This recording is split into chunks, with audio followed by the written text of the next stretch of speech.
Oh, hi, I didn't see you come in. You caught me replying to DMs to some hot babes. I'll be right with you. No, Vanessa. Down forward 1 is not the cornerstone of Miguel's playstyle. The move has been overrated since Tag 2. Alright, so what are we reacting to today? Oh, it looks like it's Main Man's difficulty tier list for Tekken 7. I think I'm reacting to this because Main Man asked me to, and when you get asked by the Main Man, you do as you're told. I think he wanted me to specifically explain why Katarina is a more difficult to play character than Bryan Fury, which surprised me a little bit because he's an intelligent guy, and that's not hard to understand. It's just kind of obviously true. But I guess we can do that breakdown. Before we jump into this, go and support the Main Man, of course. If you know about me, you know about him. It's basically me, but slightly taller, slightly better shape. I've been playing the game for longer. I have better dick jokes, but that's the main reason to stick around. So yeah, let's talk about it. Now, the thing with the difficulty tier list is it's extremely difficult to make, and I think as soon as you ask the question, you kind of have to complexify it if you want to get anywhere with it. Because you can talk about how difficult a character is to maximize, you can talk about how difficult they are to win with, you can talk about how good they are, because that has to do with difficulty as well, right? And you can also talk about long sets at a very high level. You can talk about a shitty 3-bar match against somebody the next continent over. And the difficulty of a character changes depending on all those things. So, very difficult list to make. And it's why I think people tend to have very different opinions on this sort of thing. My opinion on this tends to be more different than most, but that's because if you can make an argument for something that is inflammatory, I like to lean into that argument because it means I get funnier comments on my videos. I definitely think you can make the argument that a Mishima is easier to play than, for example, Katarina, but if we're going to get into why I think that, or why I think you can make that argument at least, we need to talk a little bit more about it. Now, the example that Main Man had was Bryan Fury and Katarina, so somebody at the top of the difficulty, according to him, and then somebody at the very bottom. It is absolutely true that Katarina doesn't require almost anything difficult with your hands to play her at all. But I think another example that I want to bring up here, because I'm trying to relearn Lars right now. He's the only character I think that looks really cool for Tekken 8 so far that we've seen, so I want to play a little bit of Lars and get back into him. So his shittiness and why he doesn't work is sort of really top of mind for me right now. So if you compare two characters like Bryan and Lars, Lars is very easy to use. The only thing that might be a little bit difficult with him might be punishing a minus 14 frame move with forward back to 1, stuff like that. Everything else, super easy. He has big combos, he has shitty moves. You guys know the story, right? And then you compare that to something like a Mishima who wants to do electrics, or Bryan who might want to attempt taunt setups, stuff like that. And yeah, that's a lot more difficult to do, right? Or a 2D. But if you're playing in a set and your opponent is Bryan and you are Lars, and you've played a couple of matches already, maybe you're in match number 7, and the opponent has, they're like Patrick Stewart. They've seen everything. You don't have these solid moves that you can attempt to hit with until they are successful. And a lot of these difficult to use characters really, really do. So when I say that I think Bryan is a very easy character to play, I don't mean that I'm doing taunt jet uppers in my sleep and there's something with Katarina that's more difficult to do. I mean that pick Bryan and press 3+4, and this giant dick-shaped thing comes out that just covers the screen in this thick winning, and it's a more complete package and more powerful than anything Lars can do if you combine everything in his entire move list. There's nothing in Lars's repertoire that can approach the kind of complete power that you have when you do a 3+4 with Bryan. And pressing 3+4 is not hard. You can buffer one of the buttons if you want to. You can bind it to a shoulder button on your pad if you want to, and then it becomes even easier. And so my question becomes, is it fair to say that Bryan is a more difficult character than Lars? Because somebody who gets to a very high rank with Lars, in my opinion, has actually worked a lot harder. If you challenge yourself to only do the really difficult things with these characters at the top of the difficulty, and then you get the ranks, maybe that's a different question. But if you look at matches played with these characters, and if you break down the move usage, or if you look at moves, and this is, I'm speculating because I haven't done this research, but I'm pretty sure based on experience that if you look at how much damage is dealt or how many wins derive from certain moves, I think you'll find that Bryan's win matches because of 3+4, because of orbitals, because of hatchet kicks, because of while standing 3, because of back 1, and not because of like taunt stuff, right? And that makes Mishima's a pretty interesting example to talk about, because you have this cross section of something that is difficult to do and something that you really have to do because you want to do electrics with these characters. And so it probably makes sense to put them at the top of a tier list that looks like this. The argument I would make is that something you could do, for example, to really help Lars kind of transform this character in a big way, is you could give him Flash Punch combo. If he had a 1-1-2 with a delayable final hit, good range, knockdown like 30 damage, if it was like Heihachi's and it even gave wall splats, it would transform the character completely. He would suddenly be really quite solid. It would help him in so many ways. The only thing he would still lack would be like Oki and a good low. It's not like the Mishimas lack those. But you see what I mean. Having those jabs is so extremely powerful that if you take just the Flash Punch combo and nothing else and you turn that into a character, you end up with Kazumi, and Kazumi is fully playable. So essentially a Mishima has a jab string that is more powerful than Lars categorically. He can't compete with even their jabs.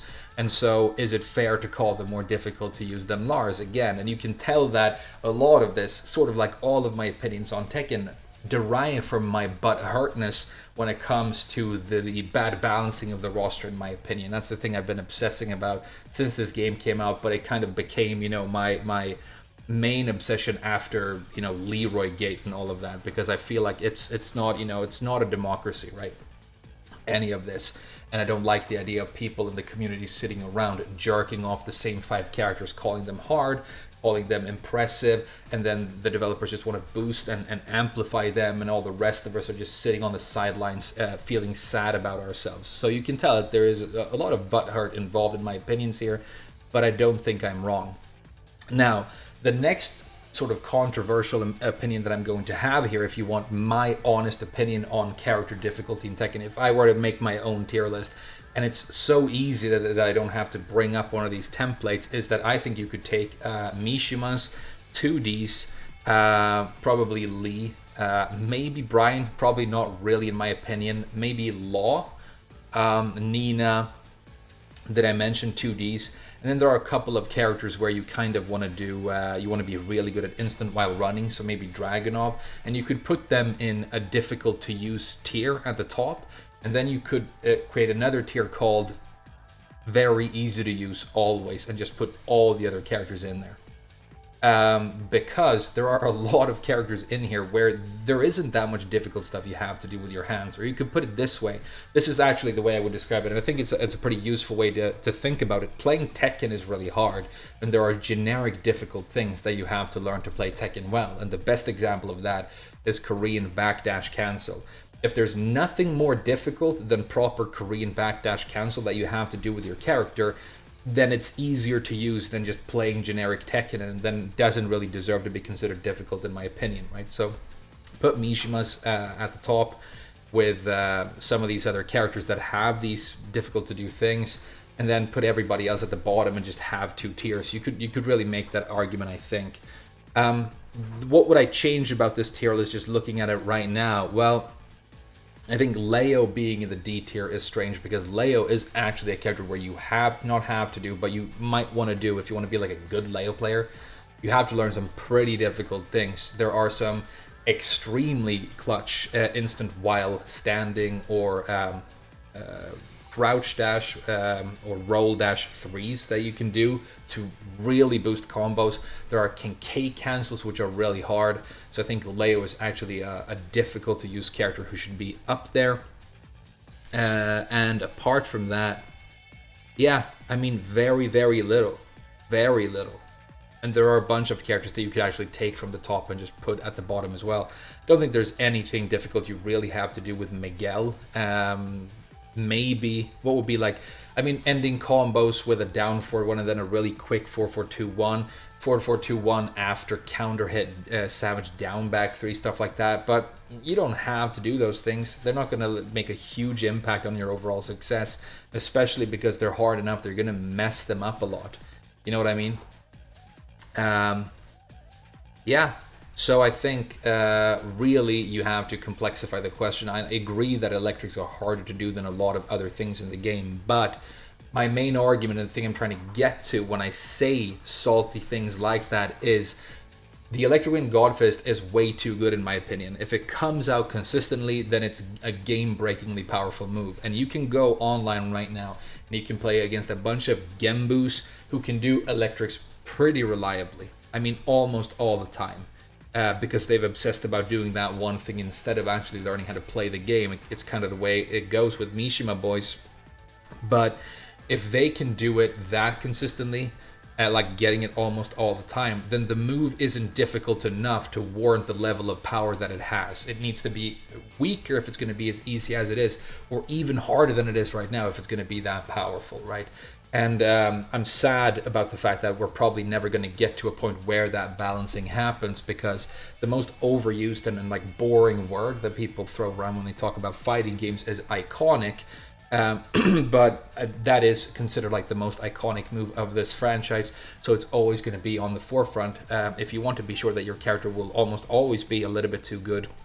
And in every game, pick a Mishima, right? So yeah, a lot of it has to do with the fact that I feel disenfranchised, and the characters that I like, are ignored or underpowered in a lot of cases. But obviously, if you want to talk strictly about difficulty of execution, this tier list looks almost absolutely fine, except for the fact that I would put both Eliza and Leo in probably the top tier, and then maybe Bryan at the bottom, because taunt jet upper is hard to do, but Bryan players don't do taunt jet upper. They don't. They just don't do taunt jet upper. You will remember the 3 times in the last 5 years somebody did a taunt jet upper on you. What they actually did was they got knocked down and they woke up with wild standing 3, because they always do. They pressed 3+4. They did hatchet kicks, and then they teabagged and key charged and plugged at the end of the round. That's how you actually get ranks with Bryan, and has very little to do with that difficult to do things that he has to do. And his combo is basically 2 strings, and he gets broken damage. And his wall game is broken as well. So there you go. Yeah, that knee mid poke that gives him a guaranteed jet upper for a like giant wall combo, completely broken. Remove it. Piss easy character for people who don't like the game or are bad at playing it, or both.